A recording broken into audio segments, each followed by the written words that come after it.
ಹಾಂ ಸರ್ ಇಲಾಖೆಯ ಹೆಚ್ಚುವರಿ ಆಯುಕ್ತ ಮೇಲೆ ಒಂದು ದಾಳಿ ಅದೇನಾದ್ರೆ ರೂಟೀನಾಗ ಆಗಿರ್ಬೋದು, ಅದರಲ್ಲಿ ಏನು ಹೇಳ್ಬೇಕು ನಾವೇನು ಹೇಳ್ಬೇಕು ಸರ್ ಎಟ್ ಎ ಟೈಮ್ 5-6 ಕಡೆ ಆಗಿದೆ ಸರ್. ಏನಾದರೂ ಈ ಥರ ಏನಾದರೂ ಮಾಡಿ ಗೊತ್ತಿಲ್ಲ. ಅದು ಇನ್ನೂ ಇನ್ವೆಸ್ಟಿಗೇಷನ್ ಆಗಬೇಕು. ಎದಕ್ಕೆ ಮಾಡಿದ್ದಾರೆ ಏನು ನಮಗೂ ಗೊತ್ತಿಲ್ಲ.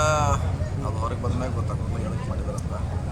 ಮಾಹಿತಿ ಬರೋರಿಗೆ ಏನು ಹೇಳಲಿಕ್ಕಾಗಲ್ಲ ಹಿಂಗೆ ಅಂತ ಸ್ಪಷ್ಟವಾಗಿ ವೇಟ್ ಮಾಡೋಣ. ನಾಳೆವರೆಗೆ ಗೊತ್ತಾಗುತ್ತೆ ಏನು ರೀಸನ್ನು. ಆವಾಗ ಅದಕ್ಕೆ ಏನಾದ್ರು ಹೇಳಲಿಕ್ಕೆ ಅನುಕೂಲ ಆಗುತ್ತೆ. ಅಂದರೆ ಮತ್ತೊಂದು ಕಡೆ ಅಂತಂದ್ರೆ ಜಾರಕಿಹೊಳಿ ಕುಟುಂಬದ ಈ ಕಡೆ ನಿಮ್ಮ ಬಾಮೈದ ಬೇರೆ ಸರ್ ಅವರು ಇರ್ಬೋದು. ಅದು ನೋಡೋಣ. ಮಾಹಿತಿ ಬರದೆ ಏನು ಹೇಳಲಿಕ್ಕಾಗಲ್ಲ. ಯಾವ ರೀಸನ್ಗೆ ಅವರು ರೇಡ್ ಮಾಡಿದ್ದಾರೆ, ಅವ್ರು ಏನು ಕೇಳಿದ್ದಾರೆ ದಾಖಲೆ ಏನು ಅವ್ರು ಕೊಡಬೇಕು. ಮತ್ತು ನಾಳೆ ಮಟ್ಟ ವೇಟ್ ಮಾಡೋಣ. ಏನಂತ ಅರ್ಜೆಂಟ್ ಏನಿಲ್ಲ. ಇವತ್ತು ಅಟ್ ಎ ಟೈಮ್ 7 ಕಡೆನೂ ಆಗಿದೆ ಸರ್. ಯಾವುದಾದ್ರು 7 ಕಡೆ ಆಗಿರ್ಬೋದು, 8-10 ಆಗಿರ್ಬೋದು, ಅದು ಗೊತ್ತಿಲ್ಲ. ಟಿ ವಿಯಲ್ಲಿ ಬರ್ತಾರೆ, ನಾವು ನೋಡಿದ್ವಿ ಅಷ್ಟೇ. ಸೊ ನಾಳೆಗೆ ಅದ್ರ ಬಗ್ಗೆ ಹೇಳೋಣ. ಮಾಹಿತಿ ಸಿಕ್ಮೇಲೆ ಹೇಳ್ತೀವಿ. ಈಗ ಹೆಂಗೆ ಹೇಳೋದು ಹೇಳತ್ತಿಲ್ಲ. ನಾಳೆ ಬೇಕು ರಾಜಕೀಯ ಐತೋ ಇಲ್ಲ ಅನ್ನೋದು ನಾಳೆ ಗೊತ್ತಾಗುತ್ತೆ. ಇವತ್ತು ಗೊತ್ತಾಗುತ್ತೆ.